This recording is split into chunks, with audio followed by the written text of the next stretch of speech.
Hey guys, it's Lawrence with Maximum Freight. And if you've been following the news, you may have heard that the US and China may be reaching a trade deal.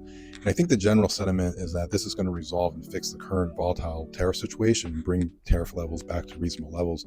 Now, there's still a lot to learn and nothing's final as of right now, but I want to discuss a couple of points of observation. First, I wanted to make sure that everyone understands what your duties would be if you imported something from China today. So, as an example, we'll use a cotton t-shirt. The rate of duty for a cotton t-shirt right now is 16.5%. So the next thing you would have to add are the additional subheadings for the additional tariffs put in place. So these are ones that were put in place when Trump was first in office under Section 301. And then there's additional tariffs that were put in when he came into office for a second term under something called IEEPA. And then shortly after that, he put in the reciprocal tariffs. So there's actually three separate subheadings or three separate tariffs that have been put in place. It's not one single additional tariff. I think right now a lot of the focus is just on the reciprocal tariffs, but there's actually two more that preceded that. So if you had that shirt, just going back to the original rate of duty that customs assesses for a 100% cotton t-shirt, that'd be 16.5%.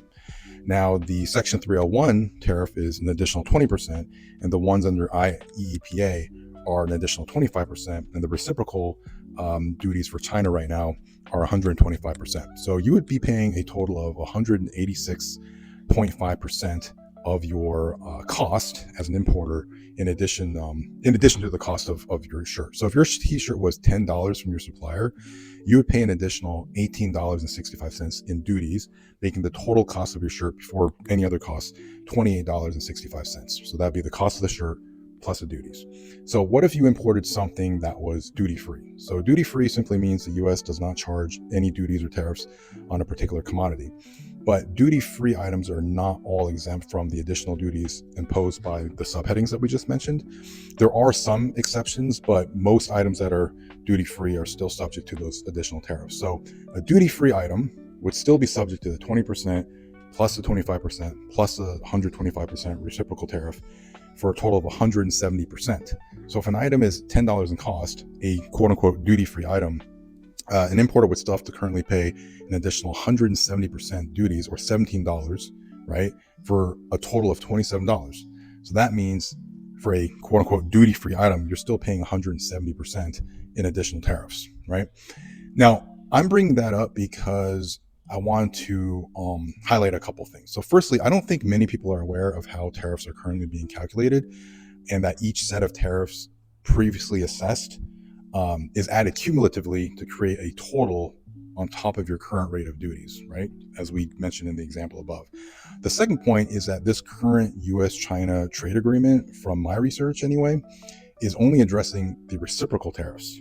So the current anticipated reduction levels are bringing the rate of 125% to 30% for China and down to 10% for all other countries.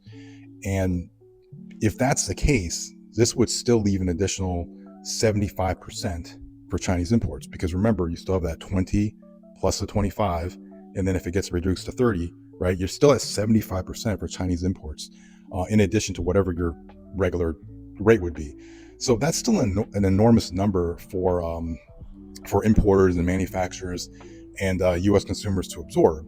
So while there is some progress being made in trade negotiations between the U.S. and China, the question is it really going to be enough to bring down the concerns for U.S. businesses and consumers? So if you ask me, I'd probably say no, because as mentioned, I think 75% is still super high, but it is it is a step in the right direction. Also, too much of the market's anticipation right now it's based purely on speculation.